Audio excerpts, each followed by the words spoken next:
যে সরকার ছিল। তো সুতরাং ডেমোক্রেসিকে আবার ফিরিয়ে আনতে হলে আমাদের সেই প্রথম থেকে আসতে হবে, আদারওয়াইজ ডেমোক্রেসি আসা সম্ভব না। এবং আরেকটাও প্র্যাকটিক্যাল কথা, সেটাও রাখতে হবে যে ডেমোক্রেসি কিন্তু ইজ আ স্ক্যাম। আপনি যদি ডেমোক্রেসি ঠিক করে হ্যান্ডেল না করতে পারেন, তাহলে democracy is the biggest scam. আপনি যদি রং মানুষদের হাতে ক্ষমতা দেন, যেটা আমি রিপন ভাইয়ের সাথে একমত, যে আমাদের সংসদ সদস্য কারা হবে, ব্যুরোক্রেসি কিভাবে সরকারকে সাহায্য করবে, সরকারের কি মাইন্ডসেট, যে আদৌ কি আমার বিরুদ্ধে কথা বলা, কনস্ট্রাকটিভ সমালোচনা আমি অ্যালাউ করবো কিনা, এগুলি সব কিছুর উপরে নির্ভর করবে ডেমোক্রেসির সামনে ফ্লোরিশ করবে কিনা। হ্যাঁ, ডেমোক্রেসি এমন একটা টপিকে নিয়ে আমরা অনেকক্ষণ কথা বলতে পারি।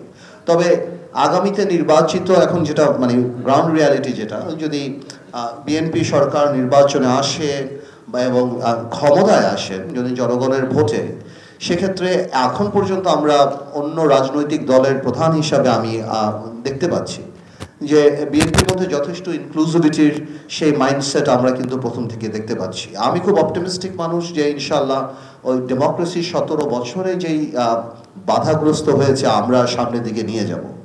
সেকেন্ড যেই টপিকটা আসছে, অন্তর্বর্তী সরকারের মেয়াদ, আমি আসলে এটা নিয়ে কথা বলার তেমন কিছু না। অন্তর্বর্তী সরকারের মেয়াদ বাংলাদেশের পরিপ্রেক্ষিতে যেটা হোক, আমি মনে করি অনেক বেশি সময় দিয়ে দেওয়া হয়েছে এই সরকারকে। বাংলাদেশের পার্সপেক্টিভ আর অন্য দেশের পার্সপেক্টিভ এক না।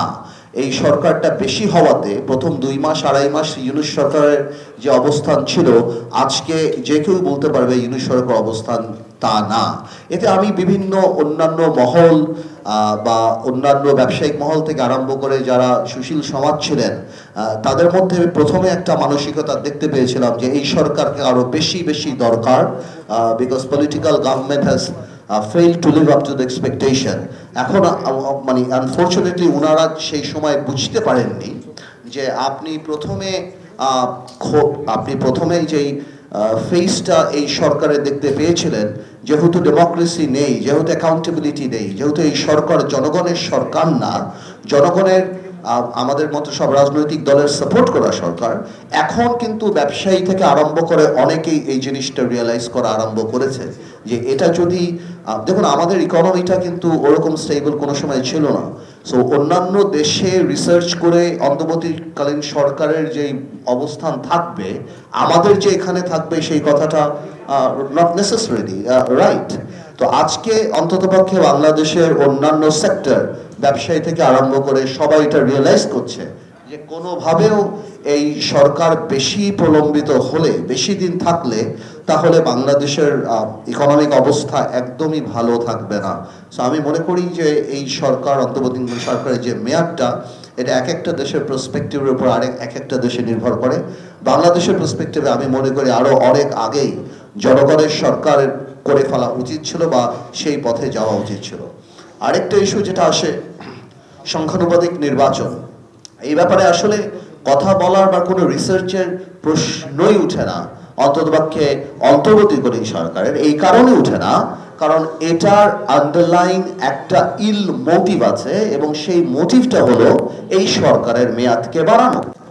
যখন এই সরকারকে মেয়াদকে বাড়ানোর জন্য শুধু এই সংখ্যানুপাতিক নির্বাচনের কথা বললেই হবে না, এর আগে আমরা স্থানীয় সরকার নির্বাচন চেয়েছি, আরো অনেক কিছু চেয়েছি, বাট আমরা ভালো করেই জানি যে এই সব কিছু, বিকজ সংখ্যানুপাতিক নির্বাচন ভালো কি খারাপ সেটা পরের কথা, but it needs a lot of research.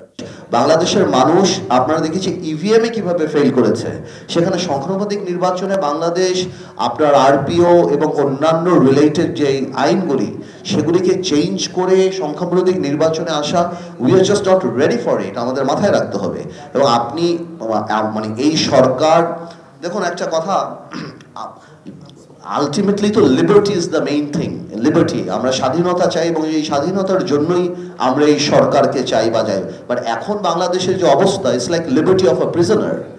একটা আসামির যেমন স্বাধীনতা থাকে, আস্তে আস্তে কিন্তু সারা বাংলাদেশের প্রত্যেকটা সেক্টরে দম সেভাবে বন্ধ হয়ে যাচ্ছে।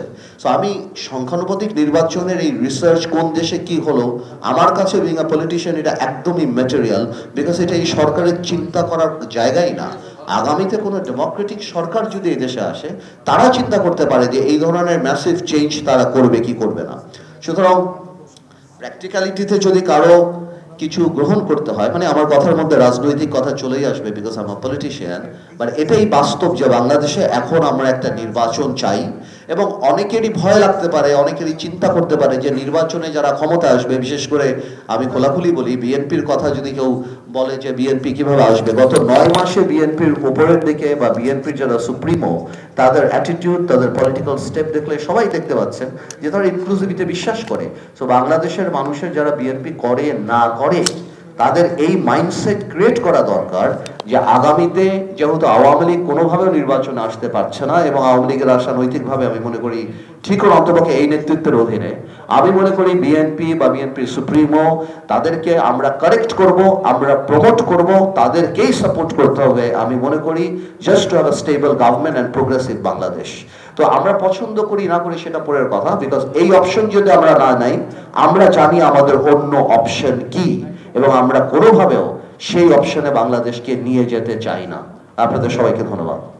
ধন্যবাদ ব্যারিস্টার আবদুল রহমান পার্থ।